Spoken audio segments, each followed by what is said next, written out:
Physiotherapist ठीक होते हैं या नहीं होते? बिल्कुल होते तो आप क्यों कह रहे हैं कि 7-8 दिन के बाद भी ठीक नहीं होती? मतलब आप ये कहना चाह रहे हैं कि अगर किसी व्यक्ति को टेंशन है तो भी उसके शरीर में तो उसके दर्द हो शरीर सकता है, में दर्द हो सकता मतलब है, किसी भी जगह दर्द होगा। बिल्कुल। आपसे बात हुई तब आपने एक नाम लिया था कि जो हमारे माननीय प्रधानमंत्री नरेंद्र मोदी जी के साथ जो फिजियोथेरेपिस्ट रहते हैं उनसे भी आपकी मुलाकात हुई। हालांकि सबसे कम उम्र की डॉक्टर ये स्पेसिफिक में है। भी जैसे आपने देखा होगा कोई पेशेंट बहुत ज्यादा बीमार है, आप उसकी थेरेपी करवा रहे हैं या कुछ समय बाद उसकी डेथ हो जाती है या वो हाथ से निकल जाता है एक तरह से कहना, उस समय आपको कैसा फील होता है?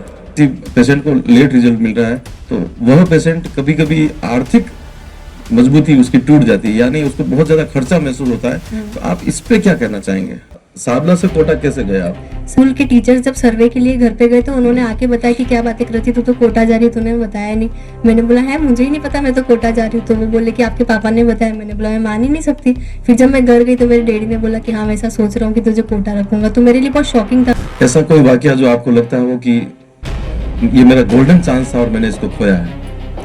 जैसे फिजियोथेरेपी हर व्यक्ति नहीं जानता है, लेकिन आपको किसी को समझाना हो, जैसे आप कहते हैं गाँव के लोग आते हैं, तो आप किस प्रकार से इस थेरेपी को समझा पाओगे कि क्या है फिजियोथेरेपी? पेशेंट को स्ट्रोक आ गया, पैरालिसिस हो गया पेशेंट को, तो न्यूरो के पेशेंट में रिकवरी बहुत स्लो है, पर एट द एंड रिजल्ट ये क्या, फिजियोथेरेपी कराओ, इसके अलावा कोई ऑप्शन नहीं है उनके पास में। और फिजियोथेरेपी में रिजल्ट बहुत धीरे धीरे आता है, लेकिन आता है। तो उसमें पेशेंट को भी पेशेंस रखना पड़ता है और थेरेपिस्ट को भी रखना पड़ता है। दोनों मिलकर कोऑर्डिनेट नहीं करेंगे तब तक कुछ भी नहीं हो सकता। नमस्कार, मैं हूं गिरीश पालीवाल और आप देख रहे हैं यथार्थ श्री रत्न। यथार्थ का मतलब वास्तविक। आज हम ऐसी शख्सियत से बात करना चाह रहे हैं जिनका नाम, जो कि किसी परिचय के मोहताज नहीं है, वे स्वयं अपना परिचय देगी। आप अपना परिचय दें। मेरा नाम डॉक्टर कृति जैन फिजियोथेरेपिस्ट है। मैं पैसिफिक कॉलेज ऑफ फिजियोथेरेपी में काम करती हूँ, बेदला में। और आपके माता पिता का नाम भी आप बताएं। मेरे पिताजी का नाम मुकेश जी जैन है और माताजी का नाम शर्मिला जैन है। आप प्रॉपर कहाँ से हैं? मैं प्रॉपर सावला से हूँ, डूंगरपुर से। डूंगरपुर सावला। हाँ जी। मैं आप सबको बताना चाहूंगा कि सबसे कम उम्र की डॉक्टर ये स्पेसिफिक में है। इनके साथ 4 और डॉक्टर्स हैं। ये 4 एक साथ एक ग्रुप में है और सभी सबसे कम उम्र की डॉक्टर हैं। मैं आपसे ये जानना चाहूंगा कि आपने अपनी बेसिक शिक्षा जो प्राप्त की, तो परिवार का माहौल क्या था और बेसिक शिक्षा कहाँ से प्राप्त की? मैंने बेसिक पढ़ाई फर्स्ट नर्सरी से लेकर 10th तक मैंने सावला में ही पढ़ाई करी है। उसके बाद 11th और 12th मैंने कोटा से पढ़ाई करी, जिसमें बायो मैंने सब्जेक्ट ली थी। 11th-12th वहाँ से करने के बाद में मैंने पैसिफिक कॉलेज से बैचलर की डिग्री करी फिजियोथेरेपी की। उसके बाद मैं एमपीटी में एडमिशन लिया ऑर्थोपेडिक में। तो आपने कोटा, सावला से कोटा कैसे गए आप? सावला से कोटा बस ऐसा था कि डॉक्टर बनना है, कुछ करना है, वहां से बाहर निकलना है, कुछ पढ़ना फाउंडेशन है। कोर्स किया होगा ऐसा? फाउंडेशन, हाँ, नीट की कोचिंग करी। नीट की कोचिंग। फिर नीट में क्या रहा? नीट में मार्क्स तो थोड़े बहुत ठीक ठीक रहे। फिर ऐसा था कि मेडिकल फील्ड में ही जाना है, मेडिकल फील्ड से बाहर नहीं जाना है। पापा की इच्छा थी कि मैं बीएससी नर्सिंग करूँ, गवर्नमेंट फील्ड में जाऊँ, पर मुझे ऐसा था कि मेडिकल फील्ड में ही रहना है। तो फिर ठीक है, इसी में फिर मैंने सोचा, एमबीबीएस गवर्नमेंट मिली नहीं थी तो फिर फिजियोथेरेपी में एडमिशन लिया। फिजियोथेरेपी को लेकर के आप क्या सोचते हैं? फिजियोथेरेपी में जब मैंने एडमिशन लिया तब मुझे इतना पता नहीं था, लेकिन मैंने ऐसा सोचा कि ठीक है मुझे मेडिकल फील्ड में रहना है, तो मैंने एडमिशन ले लिया था। लेकिन जब एडमिशन लेने के बाद मुझे ऐसा लगा बहुत अच्छी फील्ड है, हर किसी को मतलब फर्स्ट प्रायोरिटी पे फिजियोथेरेपी को रखना चाहिए, क्योंकि आज का जो जमाना है उस हिसाब से हर किसी को ऐसा है कि दवाइयाँ ना लेके ठीक होना हर कोई पसंद करेगा। थेरेपी के माध्यम से लोग हाँ, ठीक होना चाहिए। बिना दवाई के हर कोई ठीक होगा, क्योंकि आजकल खान पान भी इतना अच्छा नहीं है, तो हर किसी को ऐसा होता है कि बिना दवाई के ठीक हो रहे हैं तो अच्छा है ऐसा। तो आप भी ट्रीटमेंट करते हैं, मरीजों का इलाज करते हैं आप हाँ भी? जी, हाँ जी, बिल्कुल। कहाँ, इसी हॉस्पिटल में या अलग हाँ, से प्रैक्टिस? पैसिफिक में। पैसिफिक में आप कॉलेज में हैं। और ऐसा कोई वाकया हुआ जब आपको बहुत ज्यादा हंसी आई हो, या ऐसा कोई पेशेंट मिला हो जब आप? बहुत ऐसे लोग आते हैं, गांव के लोग आते हैं, उनको पता ही नहीं चलता है फिजियोथेरेपी क्या होती है। एक बार एक माता जी है जो बोलते हैं फिजियोथेरेपी को यहाँ पे तो पिज्जा थेरेपी होती है ऐसा। पिज्जा, अच्छा pizza pizza therapy. Therapy, physiotherapy उनको बोलने नहीं आया तो पिज्जा थेरेपी बोलते हैं। तो अच्छा। बहुत से लोग आते हैं, गाँवों के लोगों को नहीं पता चलता है कि ठीक है, जैसे हॉट पैक लगाते हैं हम फिजियोथेरेपी में, तो गर्म सेक कर दो, गर्म सेक कर लो आके। तो ऐसी बहुत सी चीजें होती है। लोगों को, सिटियों के लोगों को पता चल रहा है फिजियोथेरेपी क्या है, बहुत अच्छे तरीके से लोग जानते हैं। सिटियों गाँवों को में अभी मतलब? इतना नहीं है। सीटों मतलब सीटी बजा के पता करना ऐसा? तो कैसे पता करना? सिटी में है, बहुत से लोगों को पता है, क्लिनिक है, बहुत सारे ऑप्शन है। गाँव के लोगों को नहीं पता। धीरे धीरे गाँव के लोग भी समझदार हो रहे हैं, उनको भी पता चल रही है सारी चीजें। ऐसा कोई वाकया जो आपको लगता है वो कि ये मेरा गोल्डन चांस था और मैंने इसको खोया है? नहीं, अभी तक तो ऐसा मुझे कुछ भी नहीं लग रहा। मैंने जहाँ पे जो जो भी किया है बहुत प्राउड है कि नहीं, अच्छी जगह से करा है, सारी चीजें अच्छी करी है। बहुत अच्छी बात है ये। अ, जिंदगी का ऐसा कोई वाकया, ऐसा कोई हंसी वाली बात जो आप आज भी सोचते हैं तो आपको बहुत ज्यादा हंसी आती हो कि यार मेरे साथ ये ऐसा भी हुआ है? जब मैं 10th के बाद में कोटा, मेरे को पता नहीं था कि मुझे कोटा जाना है। मुझे ऐसा ही लगा था कि घर वाले यहीं पढ़ाएंगे, और मेरा ऐसा है ना कि हमेशा से पापा ने जो बोला वो मान ली उस चीज को। तो मुझे यही लगा था कि 11th 12th साबला में ही पढ़ाएंगे मुझे। लेकिन स्कूल के टीचर्स जब सर्वे के लिए घर पे गए तो उन्होंने आके बताया कि क्या बातें करती, तू तो कोटा जा रही है, तूने बताया नहीं। मैंने बोला है मुझे ही नहीं पता, मैं तो कोटा जा रही हूँ। तो वो बोले कि आपके पापा ने बताया। मैंने बोला मैं मान ही नहीं सकती। फिर जब मैं घर गई तो मेरे डैडी ने बोला कि हाँ मैं ऐसा सोच रहा हूँ कि तुझे कोटा रखूंगा। तो मेरे लिए बहुत शॉकिंग था, मेरा मन बहुत था, पर मैंने सामने से बोला नहीं था घर पे कि मुझे बाहर जाना है। मुझे यही लगा था कि घर वाले यही रखेंगे, लेकिन एकदम से पता चला कि हाँ मैं कोटा जा रही हूँ ऐसा। तो अपने आप को, आप आज एक छोटे कम उम्र के डॉक्टर हैं, तो आप किस जगह अपने आप को देखना चाहेंगे, कि किस पायदान पर आप अपने आप को महसूस करना चाहेंगे? मैं चाहती हूँ कि साबला के आसपास जितने भी गाँव है वहाँ पे सब लोगों को पता चले कि फिजियोथेरेपी क्या होता है क्या नहीं है। मैं वहाँ पे अच्छा खासा मेरा नाम करना चाहती हूँ, क्लिनिक सेटअप सब पूरा बड़ा सब करना चाहती हूँ वहाँ तो पे। जब आपने फिजियोथेरेपी में एडमिशन लिया, यानी आप एक डॉक्टर बन गए हैं, हाँ। तो आपके परिवार का माहौल कैसा है? पारिवारिक लोग क्या महसूस करते हैं? मेरे परिवार में ऐसे तो जैसे मेरी बड़ी बहन भी है, वो भी ऐसे मेडिकल फील्ड से कोई नहीं, कजिन वगैरह है दूर दूर के। पर मेरे पापा को ऐसा था कि इसको पढ़ाना है, कुछ कराना है, मेडिकल फील्ड में डालना है, कुछ कराना है। बाकी घर में ऐसे कोई है नहीं कि डॉक्टर है घर में कोई से, पहले देखो तो मैं ही हूँ घर में। नहीं, आप प्रश्न से भटक गए हैं। जैसा मैं कहना चाह रहा हूँ कि अब आप डॉक्टर बन गए हैं, हाँ। अब परिवार में किस प्रकार का अब माहौल? हाँ, अब मैं जब भी घर जाती हूँ तो घर जाने के बाद में हमेशा सब पास में बैठे रहते कि मुझे देख ले, मुझे देख ले, मुझे देख ले। मुझे ऐसा होता है कि मैं 2 दिन के लिए घर जा रही हूँ तो मैं शांति से रहूँ, लेकिन जब भी जाऊंगी कोई ना कोई आसपास रहता ही है। मतलब पेशेंट आ जाते होंगे हाँ, आपके कोई पास? ना कोई हमेशा आ जाता है, पास पास कोई तो ना कोई रहता आपके है। पिताजी का क्या प्रोफेशन, क्या करते हैं पिताजी? पापा पहले तो आउट ऑफ इंडिया थे। उन्होंने 18 ईयर्स बाहर काम कराया, कपड़ों की शॉप थी वहाँ पे भी रेडीमेड की, अभी सावला में ही रेडीमेड शॉप। जैसे फिजियोथेरेपी हर व्यक्ति नहीं जानता है, हाँ। लेकिन आपको किसी को समझाना हो, जैसे आप कहते हैं गांव के लोग आते हैं, तो आप किस प्रकार से इस थेरेपी को समझा पाओगे कि क्या है फिजियोथेरेपी? फिजियोथेरेपी आधे से ज्यादा लोगों को ऐसा लगता है कि मसाज वाले हैं। आधे से ज्यादा ऐसे ही लोग बोलते हैं कि हाँ ये तो मसाज करते मसाज करते। जब हमने पूरी कॉलेज पढ़ी है तभी भी बहुत से लोगों ने हमको यही बोला, लेकिन हर टाइम हमने वहाँ डिफेंड करा है। लेकिन पूरी कॉलेज के टाइम हमको समझ नहीं आता था कि हम उस चीज को डिफेंड कैसे करें, क्लियर कैसे करें कि ऐसा नहीं है। लेकिन जैसे जैसे एक्सपीरियंस हो रहा है तो एक्चुअल में फिजियोथेरेपी में मसल्स का काम रहता है, पूरा मसल रिलीज रिलैक्सेशन वो पूरा काम रहता है। तो लोगों को लगता है कि मसाज का काम है, पर एक्चुअल में वो ऐसा है नहीं। पूरा मसल फिजियोलॉजी पे पूरा चलता है बॉडी, तो उस पे काम होता है। जैसे आपके सीनियर डॉक्टर्स भी होते हैं जिन्होंने एमबीबीएस एमएस एमडी कर रखा होगा, हाँ। तो उनसे आप जब मिलते हैं तो उनका आपके प्रति क्या रिएक्ट रहता है? अब सारी फील्ड के एक्चुअल में ऐसा है ना, पैसिफिक में भी हॉस्पिटल में अगर किसी को भी कुछ भी होता है ना तो पहले सब ये सोचते कि पहले फिजियोथेरेपी से अपन कंसल्ट कराते, फिर बाद में कराते। Doctor also? हाँ, सारे डॉक्टर्स भी, इवन जो पैसिफिक में राहुल सर है ना, वो भी उनके कोई घर के भी पेशेंट्स आते तो एक बार वो फिजियोथेरेपी डिपार्टमेंट में लेके आते कि एक बार आप देख लो, आपको लगे कि किसी डिपार्टमेंट में रेफर करना है तो मैं वहां लेके जाऊंगा। तो राहुल सर ये कौन है? राहुल सर पैसिफिक के चेयरमैन है। अच्छा, जिनका कॉलेज है राहुल जिनका हाँ, राहुल जी पैसिफिक अग्रवाल। हॉस्पिटल है हाँ। वेरी गुड, ये बहुत ही अच्छी बात बताई कि अगर किसी जो मेडिकल फील्ड के लोग हैं उनको यदि कोई दर्द है, कोई तकलीफ है, तो वो पहले फिजियोथेरेपिस्ट के पास पहली आएंगे। प्रायोरिटी वो लोग फिजियोथेरेपी रखेंगे कि अगर फिजियोथेरेपी से सर कुछ हो पा रहा है तो आप वो कर लो मैम, आप पहले वो कर उसके लो। बाद मेडिसिन अप्लाई उसके करते बाद वो हैं। लोग मेडिसिन पे जाते बहुत हैं। बड़ी बात आपने बताई। और जैसा कि अब आपने आपके फ्यूचर को आप क्या सोचते हैं, फ्यूचर में क्या होना चाहिए? फिजियोथेरेपी को लेके आपका फ्यूचर क्या सोचते हैं मेरा आप? फ्यूचर तो मुझे ऐसा, मैंने जितना एक्सपीरियंस में 2-3 साल में अभी और कलेक्ट कर पाती हूँ, जितना मेरा हाथ साफ कर पाती हूँ इस प्रोफेशन में, मैं उतना कर लूँ, उसके बाद एक अच्छा खासा मेरा क्लिनिक सेटअप हो। कभी ऐसा हुआ कोई पेशेंट मरीज आपके पास आया हो, उसका आप ट्रीटमेंट कर रहे हो और उसको आप पे गुस्सा आ गया हो? ऐसा हाँ बहुत सी बार होता है। कभी कभी पेशेंट ऐसे परेशान हो जाते हैं कि मैम मैं 7 दिन से आ रही हूँ, 10 दिन से आ रही हूँ, मुझे कोई फर्क ही नहीं पड़ रहा है। लेकिन बहुत सी बार ऐसा होता है पेशेंट्स को हमारे साथ कोऑपरेट करना होता है, लेकिन वो कोऑपरेट नहीं करते तो उनको ऐसा लगता है कि क्या है, फिजियोथेरेपी से ठीक ही नहीं हो रहा है। पर मतलब फिजियोथेरेपिस्ट ठीक होते हैं या नहीं होते? बिल्कुल होते तो क्यों आप नहीं क्यों कह होते। रहे हैं कि 7-8 दिन के बाद भी ठीक नहीं होता है? पेशेंट्स कभी कभी कोऑपरेट नहीं करते तो उनको ऐसा लगता है कि फिजियोथेरेपी से कुछ नहीं होता है। कभी कभी पेशेंट मेंटली ऐसे प्रिपेयर होकर आते कि फिजियोथेरेपी से कुछ नहीं होता, पर अगर डॉक्टर ने रेफर करा है तो अपन को जाना है।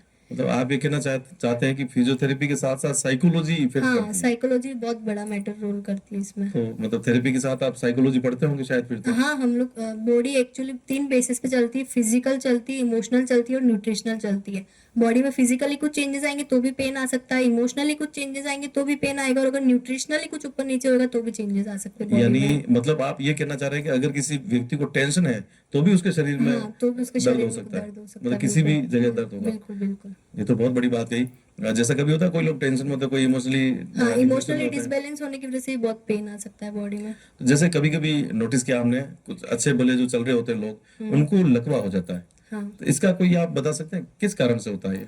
वो तो सर स्ट्रोक की वजह से आता है। तो स्ट्रोक इट मींस ये कॉन्फिडेंस, न्यूरोलॉजिकल कंडीशन है न्यूरोलॉजिकल। स्ट्रोक, उसकी वजह से आता है। पर फिजियोथेरेपी का ये रोल है उसमें, उसके बाद में फिजियोथेरेपी करके अपन मसल की स्ट्रेंथ पावर गेन सब कर सकते हैं। उसके बाद पेशेंट को हम डेली एक्टिविटी वो पेशेंट खुद की कर पाए, कि उसको किसी पर डिपेंड नहीं रहना पड़े, वो इंसान अपनी खुद की डेली एक्टिविटी कर पाए, उतना हम उसको कैपेबल कर लेते हैं। मैंने आपसे प्रश्न किया था कि कभी पेशेंट को आपके ऊपर गुस्सा है, हाँ, इसी प्रश्न को रिवर्स लें तो यह भी एक प्रश्न बनता है कि कभी आपको ऐसा हुआ पेशेंट पे गुस्सा आया हो? हाँ, बहुत बार होता है ऐसा भी, लेकिन हमको खुद में फिर पेशेंस रखना पड़ता है कि नहीं, हम पेशेंट पे गुस्सा नहीं कर सकते। तो आपको स्ट्रेस होता है, कितने घंटे काम करता है आप? एक्चुअल में तो एक फिजियोथेरेपिस्ट को भी फिजियोथेरेपी की जरूरत होती है। पूरे दिन करने के बाद ऐसा लगता है कि बस अब कोई फिजियोथेरेपी ट्रीटमेंट कुछ हमको भी मिल जाए। तो आपको पेशेंस रखना होता होगा। पेशेंस पेशेंस बहुत चाहिए, मेडिकल फील्ड में तो सबसे ज्यादा पेशेंस चाहिए, मुझे ऐसा लगता है। ये तो बहुत बड़ी बात बताई। जैसे अपन ने न्यूरो के पेशेंट्स की बात करी, कोई अगर लकवे का पेशेंट, जैसे आपने बोला, अगर पेशेंट को स्ट्रोक आ गया, पैरालिसिस हो गया पेशेंट को, तो न्यूरो के पेशेंट में रिकवरी बहुत स्लो है। पर एट द एंड रिजल्ट ये कि आप फिजियोथेरेपी कराओ, इसके अलावा कोई ऑप्शन नहीं है उनके पास में। हाँ। और फिजियोथेरेपी में रिजल्ट बहुत धीरे धीरे आता है, लेकिन आता है। तो उसमें पेशेंट को भी पेशेंस रखना पड़ता है और थेरेपिस्ट को भी रखना पड़ता है। दोनों मिलके कोऑर्डिनेट नहीं करेंगे तब तक कुछ भी नहीं हो सकता है उसमें। जैसा कि आपने कहा कि जो लकवे का मरीज है, लकवाग्रस्त आदमी है, उसको काफी ज्यादा पेशेंस रखना पड़ता है और उसको ट्रीटमेंट का जो रिजल्ट है काफी लेट मिलता है। धीरे मिलता है। तो इस समय में जैसे किसी पेशेंट को लेट रिजल्ट मिल रहा है तो वह पेशेंट कभी कभी आर्थिक मजबूती उसकी टूट जाती है, यानी उसको बहुत ज्यादा खर्चा महसूस होता है। तो आप इस पे क्या कहना चाहेंगे? इस पे मैं ऐसा कहना चाहूंगी, बहुत से फिजियोथेरेपिस्ट ऐसे होते हैं जो उनको हेल्प भी करते, फाइनेंशियली उस हिसाब से भी हेल्प करते हैं। उसके अलावा एक और ऑप्शन है अपने पास में, अपन घर वालों को सिखा सकते हैं कि क्या एक्सरसाइजेस करानी है। बेसिक एक्सरसाइजेस तो वही होती है, बस अपन को रिपीट रिपीट डेली वही करानी। फिर जैसे चेंजेस दिखते पेशेंट में, अपन एक्सरसाइजेस थोड़ी सी चेंज करते हैं। अगर कोई इंसान इतना ही है, बिल्कुल फिजिकली अनबैलेंस है, फाइनेंशियली अनबैलेंस है अगर पेशेंट बिल्कुल, तो अपन उनको सिखा सकते हैं, घर वाले थोड़ा कोऑपरेट करें, घर वाले कराए, जैसे उनको चेंजेस दिखे घर वालों को वापस फिजियोथेरेपिस्ट से कंसल्ट करें।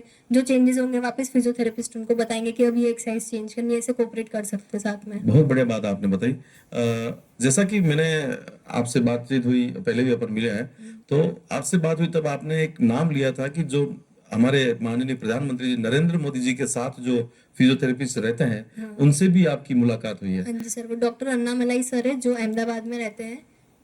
वो मोदी साहब के साथ हाँ, रहते हैं साहब? वो उनके फिजियोथेरेपिस्ट है और उनसे हमने बहुत सारी वर्कशॉप्स भी ले रखी है। यानी उनसे आप डायरेक्ट मिले? हाँ जी, ये direct आपके लिए मिले सर। गोल्डन मोमेंट रहा हाँ, होगा। बहुत अच्छा मोमेंट है। जब हमको पता चला कि सर की इतनी अपॉर्चुनिटी, सर वहां तक गए, तो हमको उनसे मिलने की क्यूरियोसिटी थी कि हम सर से कब मिले, हमको ऐसा लग रहा था। अन्नामलई से मिलके आपको कैसा लगा?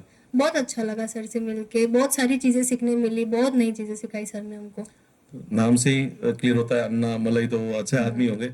और जैसा कि मोदी साहब के साथ अगर वो हैं तो आप लोगों को, जैसे एक फिजियोथेरेपिस्ट उनके साथ परमानेंट चल रहा था, इसमें बाकी फिजियोथेरेपिस्ट को क्या फायदा है? बाकी फिजियोथेरेपिस्ट को सर ये है कि अगर उस लेवल तक लोगों को पता है कि फिजियोथेरेपी क्या है, तो हर जगह जैसे कि फिजियोथेरेपी की गवर्नमेंट वैकेंसियां हो गई सारी, आगे आगे जैसे लोगों को पता चलेगा कि फिजियोथेरेपी का क्या रोल है, क्या इंपॉर्टेंस है, तो हमारे लिए तो फायदा ही है ना कि जितना फिजियोथेरेपी को ज्यादा जान रहे हैं तो डिमांड बढ़ रही है उस तरह से फिजियोथेरेपिस्ट की। आपने बहुत अच्छी बातें बताई।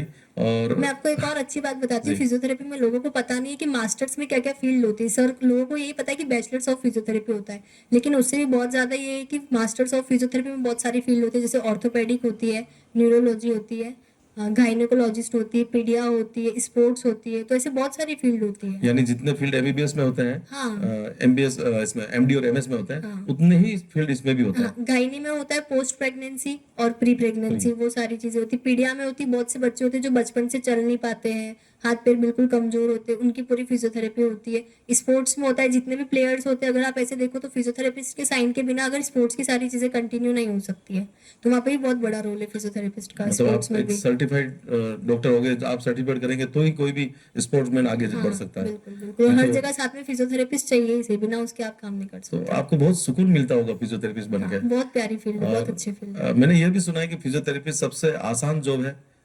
मैं नहीं मानता कि आसान होती होगी, लेकिन ये है कि लोग कहते हैं इसमें रिस्क नहीं है। तो इसमें आप क्या कहना चाहते नहीं हैं? सर, ऐसी बात नहीं। अगर आप पेशेंट्स को आईसीयू में देखोगे तो वहाँ पे बहुत रिस्क है, बहुत सारी वाइटल्स देखने पड़ते हैं पेशेंट के, बीपी शुगर सारी चीजें पेशेंट की देख के, टेम्परेचर, फिर ही अपन को फिजियो करानी रहती है। कुछ भी रिस्क तो हर चीज में है ही सही, पर ये कि फिजियोथेरेपी में अगर तुम स्मार्ट वर्क करोगे तो रिस्क नहीं है। कभी कभी जैसे आपने देखा होगा कोई पेशेंट बहुत ज्यादा बीमार है, आप उसकी थेरेपी करवा रहे हैं या कुछ समय बाद उसकी डेथ हो जाती है या वो हाथ से निकल जाता है एक तरह से कहना, उस समय आपको कैसा फील होता है? मेरे साथ ऐसा एक बार हुआ था। मैं एक बार, हम लोग जैसे कि फिजियोथेरेपिस्ट की होम विजिट्स भी होती है, तो मेरे पास एक पेशेंट थे जिनको कैंसर था, जिनको मैं देख रही थी। 4 से 5 सेशंस मैंने उनके लिए। फिर मैं उनको संडे को दिन में देखने गई, तो उनके वाइटल्स पहले चेक करे थे मैंने, जिसमें उनका SpO2 ऑक्सीजन लेवल कम था उनका। तो मैंने फिजियो नहीं कराई। ऑक्सीजन लेवल कम होता है फिर भी अपन फिजियो नहीं कर सकते, क्योंकि बॉडी का मूवमेंट होगा तो ऑक्सीजन डिमांड ज्यादा करती है बॉडी। फिर उनको आईसीयू में शिफ्ट करा था उस दिन, और फिर पैसिफिक में शिफ्ट करा था। फिर मैं अगले दिन सुबह में गई तो मिल के आती, तो मुझे पता चला कि वो पेशेंट तब तक एक्सपायर हो चुका था। तो मेरा वो फर्स्ट एक्सपीरियंस था, और लिटरली उसके बाद में मैं रोई भी थी कि मेरा फर्स्ट एक्सपीरियंस था। मतलब बहुत अलग फीलिंग होती है वो, कि अपन पेशेंट जिसके साथ 4 दिन में रही, एक एक 2 2 घंटे दिन में जाके उनके पास रहती थी, बातें करती थी, एकदम से पता चलता है कि वो इंसान ही नहीं है। तो जैसा आप बता रहे हैं, तो कई ऐसे पेशेंट भी होते होंगे जो फिजियोथेरेपिस्ट को अपने बेटे बेटी जैसा प्यार भी करने लग जाते हैं। बहुत करते, तो बहुत करते। वो कैसा लगता है वो आपको? ऐसा होता है ना कि अगर पेशेंट के साथ में तुम दिन में 1 2 घंटे उनके घर पे रह रहे हो, जा रहे हो, तुमको चाय पानी का पूछेंगे, साथ में रहेंगे, एक्सरसाइज कराएंगे, तो कुछ ना कुछ बातें होती है। तो उनके रूटीन में भी ऐसा सेट हो जाता है कि हाँ, मैम या सर आने वाले हैं, 5 बजने वाली, 6 बजने वाली, वो आने वाले, वो लोग ऑलरेडी प्रिपेयर रहते, तो उनको ऐसा लगता है कि हाँ, कोई आएगा, 1 2 घंटे रहेगा अपने पास में, एक्सरसाइज कराएंगे, बात करेंगे। बिल्कुल हम फैमिली के साथ में कनेक्ट हो जाते हैं, ऐसा लगता है। और ऐसा कभी हुआ होगा जैसे आप किसी पेशेंट को थेरेपी दे रहे हैं और वो आप एक्सपेक्ट कर रहे हैं कि वो 3 महीने में रिकवर होगा, लेकिन वो 1 महीने में रिकवर हो जाता है, तो वैसा तब आपको क्या लगता है, ये बताइए। बहुत से पेशेंट्स में तो ऐसा भी होता है, 3 महीना तो बहुत लंबा टाइम हो गया, एक ही सेशन में ऐसा लगता है कि ये तो ठीक हो गया। फिर पेशेंट बिल्कुल ऐसा होता है कि मैम आपने तो जादू कर दिया बिल्कुल ही। बहुत हाँ, बार ऐसा होता है कि आपने तो जादू कर लिया, मेरा 6 महीने से हाथ ऊपर नहीं जा रहा था, आपने एक ही सेशन में ठीक कर लिया, ऐसा लगता है। तो ये तो बहुत बड़ी बात बताई आपने। हाँ, उस समय आपको बहुत खुशी होती होगी। बहुत बहुत बहुत अच्छा ऐसा दुख लगता है नहीं उस होता टाइम है तो। कि जैसे एक क्लाइंट हाथ से निकल गया, पैसा नहीं आएगा? पैसे की बात नहीं, पैसे से ज्यादा वो खुशी मैटर करती है। जब वो पेशेंट बोलता है कि मैम 6 महीने से मैं परेशान थी, आपने एक ही सेशन में मेरे को इतना कर लिया, मुझे बहुत अच्छा लगा, तो उस टाइम पैसा नहीं दिखता। उस टाइम ऐसा लगता है कि कोई इंसान 6 महीने से परेशान हो रहा है, मैंने उसके एक सेशन में उसका आधे से ज्यादा दर्द खत्म कर दिया। आपसे मिलके मुझे बहुत अच्छा लगा, और आपकी बातें जितना मैं एक्सपेक्ट नहीं कर रहा था उससे ज्यादा अच्छी बातें आप कर पाए। बहुत बहुत धन्यवाद आपका।